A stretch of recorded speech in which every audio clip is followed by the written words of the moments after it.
오직 예수뿐이네. 은혜 아니면 살아갈 수가 없네. 호흡마저도 다 주의 것이니 세상 평안과 위로 내게 없어도 예수 오직 예수뿐이네.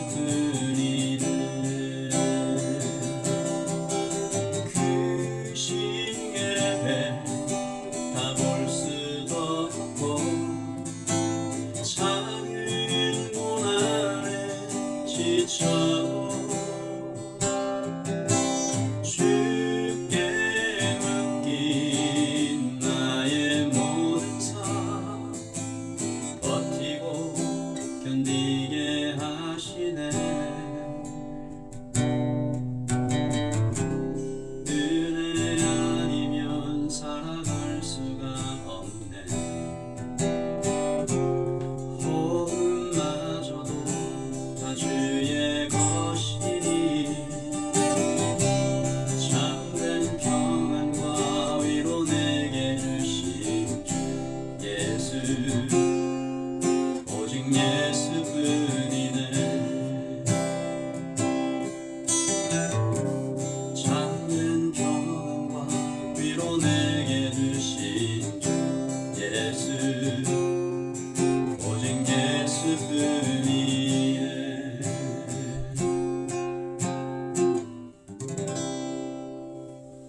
오늘 우리에게 주신 하나님의 말씀은 갈라디아서 1장 1절부터 10절까지 말씀입니다. 갈라디아서 1장 1절부터 10절까지 말씀, 저와 여러분이 함께 읽도록 하겠습니다. 사람들에게서 난 것도 아니요 사람으로 말미암은 것도 아니요 오직 예수 그리스도와 그를 죽은 자 가운데서 살리신 하나님 아버지로 말미암아 사도된 바울은 함께 있는 모든 형제와 더불어 갈라디아 여러 교회들에게 우리 하나님 아버지와 주 예수 그리스도로부터 은혜와 평강이 있기를 원하노라. 그리스도께서 하나님 곧 우리 아버지의 뜻을 따라 이 악한 세대에서 우리를 건지시려고 우리 죄를 대속하기 위하여 자기 몸을 주셨으니 영광이 그에게 세세토록 있을지어다. 아멘. 그리스도의 은혜로 너희를 부르신 이를 이같이 속히 떠나 다른 복음을 따르는 것을 내가 이상하게 여기노라. 다른 복음은 없나니 다만 어떤 사람들이 너희를 교란하여 그리스도의 복음을 변하게 하려 함이라. 그러나 우리나 혹은 하늘로부터 온 천사라도 우리가 너희에게 전한 복음 외에 다른 복음을 전하면 저주를 받을지어다. 우리가 전에 말하였거니와 내가 지금 다시 말하노니 만일 누구든지 너희가 받은 것 외에 다른 복음을 전하면 저주를 받을지어다.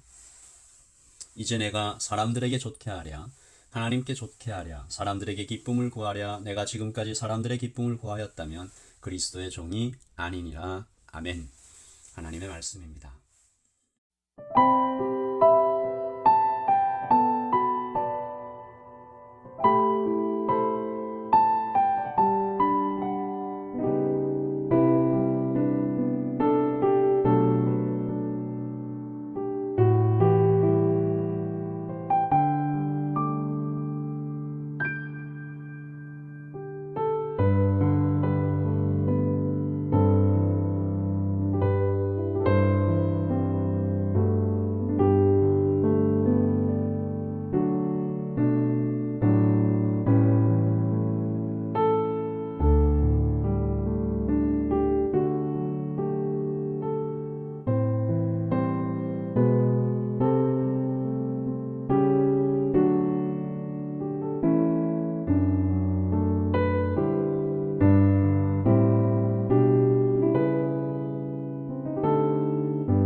누군가 갈라디아서를 보고 내용 증명 편지를 보는 것과 같다라고 말했습니다.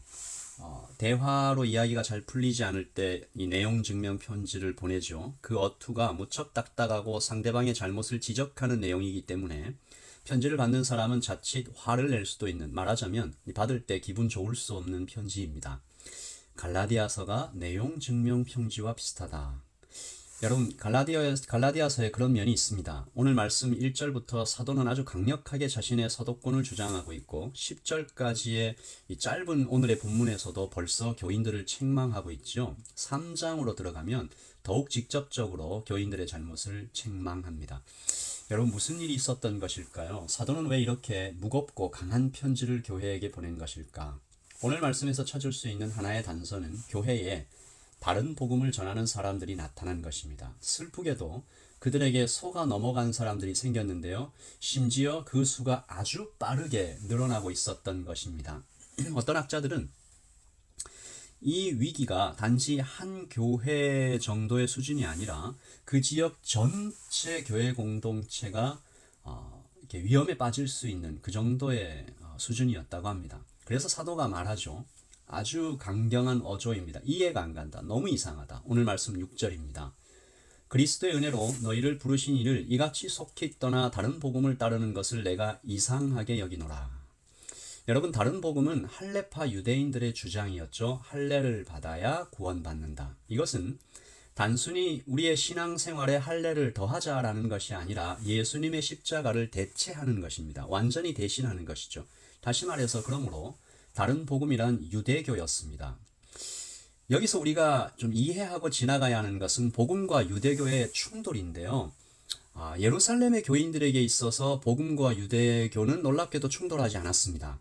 유대인인 동시에 예수님을 믿는 것이 어렵지 않았어요. 가능했고 자연스러웠습니다. 구약 성경을 믿으며 동시에 예수님을 믿는 것이 전혀 어렵지 않았어요. 유대인임을 포기하지 않으면서 예수님을 믿는 것이 너무나 자연스러웠죠. 어제 수요 예배에서도 잠깐 나눴지만 베드로를 찾아왔던 할례파 그리스도인들이 바로 그런 사람들의 한 무리였죠.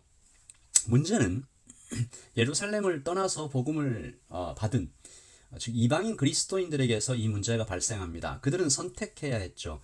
예수님을 믿는 것이 유대인이 되는 것이냐, 아니면 전혀 다른 새로운 그리스도인이 되는 것이냐.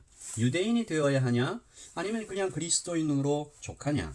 이 틈을 할례파 유대인들이 파고 들어온 것입니다. 그래, 너네들 예수님을 믿는 거 좋아. 그런데 원조를 따라야지, 정통을 따라야지. 먼저 유대인이 되어야 해. 할례를 받아야 해. 예수님도 유대인이셨잖아. 사도들도 다 그렇다니까. 여러분, 이것은 예루살렘판 복음이었습니다. 예루살렘의 사도들이 바울보다 더 정통하다고 말한 것이죠. 그러니까 바울의 복음과는 비교도 안 되는 더 오리지널이다라고 말했다는 것입니다. 안타깝게도 말씀드렸듯이 많은 사람들이 여기에 넘어갑니다. 사도는 경악하고 분노하죠. 이것은 다른 복음이다. 가짜 복음이다. 멸망으로 인도하는 저주받을 악한 것이다. 오늘 말씀 7절과 8절입니다. 다른 복음은 없나니 다만 어떤 사람들이 너희를 교란하여 그리스도의 복음을 변하게 하려 함이라. 그러나 우리나 혹은 하늘로부터 온 천사라도 우리가 너희에게 전한 복음 외에 다른 복음을 전하면 저주를 받을지어다. 아멘. 이제 우리 한번 생각해 봅니다. 지금 이때에도 우리 주위에도 다른 복음이 있을까? 그렇죠? 잠깐만 마음을 놓으면 다른 복음이 우리 안에 들어올 수가 있습니다. 예수님의 십자가를 대신할 수 있는 것처럼 가면을 쓰고 교회로 들어오는 것들이 있습니다. 대표적으로 기적과 신유와 같은 눈에 보이는 현상들이죠. 좋은 것입니다. 또 종교적 열심들이 있죠. 예배에 열심히 참여하고 많은 봉사를 하는 것, 이것도 좋은 것입니다. 그러나 둘 다 십자가를 대신할 수 없습니다. 신학을 많이 공부하고 선교에 몸을 불살라 드리는 것도 좋은 것입니다. 그러나 성령보다 앞서지 말아야 합니다. 그러므로 우리가 오늘 이 아침에 다시 붙잡아야 할 것은 십자가의 복음입니다. 자기를 부인하고 자기 십자가를 지는 것이죠. 나는 아무 공로도 자격도 없이 이 은혜를 받았음을 다시 고백하는 것입니다. 나 자신에게도 또 다른 이에게도 율법의 무거운 짐을 지우지 말아야 합니다. 이것을 해야 구원받는다는 식의 어떤 주장들을 다 버려야 합니다. 오직 한 가지 우리가 점검하고 고민하고 붙잡아야 할 것은 나에게서 또 우리 교회에 성령의 열매가 맺히고 있는가. 이것 하나 보고 또다시 보아야 합니다. 다시 말해 회심의 증거가 있는가. 우리의 삶에서 사랑이 나타나고 있는가. 주님 때문에 기뻐하는 것이 있는가. 사람들과 점점 더 화평하고 있는가. 만약 이런 것들이 우리에게 즉 열매가 나타나지 않는다면 우리는 오늘 사도의 책망을 들어야 할지도 모르겠습니다. 그리스도께서 오늘 4절, 5절, 6절을 같이 읽겠습니다. 그리스도께서 하나님 곧 우리 아버지의 뜻을 따라 이 악한 세대에서 우리를 건지시려고 우리 죄를 대속하기 위하여 자기 몸을 주셨으니 영광이 그에게 세세토록 있을지어다. 아멘. 그리스도의 은혜로 너희를 부르신 이를 이같이 속히 떠나 다른 복음을 따르는 것을 내가 이상하게 여기노라. 자기 몸을 주신 우리 죄를 대속하기 위하여 우리를 건지시려고 자기 몸을 주신 그렇게 우리를 은혜로 부르신 이를 어떻게 이처럼 속히 떠나서 다시 율법에 매일 수가 있는가. 사도는 이렇게 사랑하는 성도들을 책망하는 것이 자신에게도 결코 쉽지 않았음을 토로하고 있습니다. 하지만 그리스도의 종이기에 부르심을 받았기에 사람의 귀에 듣기 좋은 말 할 수 없다라고 말하죠. 오늘 저도 목사로서 여러분에게 말씀드립니다. 다른 복음에서 속히 떠나십시오. 그 어떤 것도 십자가를 대신할 수 없습니다. 예수님을 믿은 지 오래된 것도 나름대로 봉사도 하는 것, 성경 지식도 있고 또 말도 꽤 조리 있게 하는 것 이런 것 하나도 믿지 마시고 오늘 다시 이 4절 말씀을 읽고 또 읽어 마음에 새기셔야 합니다. 오직 은혜, 오직 십자가밖에 없습니다라고 기도하는 것이죠. 4절입니다. 그리스도께서 하나님 곧 우리 아버지의 뜻을 따라 이 악한 세대에서 우리를 건지시려고 우리 죄를 대속하기 위하여 자기 몸을 주셨으니 아멘. 우리 아까 드렸던 찬양처럼 이 은혜 없이는 살아갈 수가 없습니다. 세상 평안과 위로가 아니라 주님으로부터 오는 위로와 평안이 필요합니다. 때때로 우리에게 작은 고난, 어려움이 올지라도 주님께 연결되어 있으면 살아갈 수 있습니다. 다시 한번 오직 주 예수 그리스도를 붙잡는 순수한 복음을 붙잡는 오늘 하루가 되기를 원합니다. 우리 이렇게 기도하시면서 하루를 시작하기를 원합니다. 기도하십시다.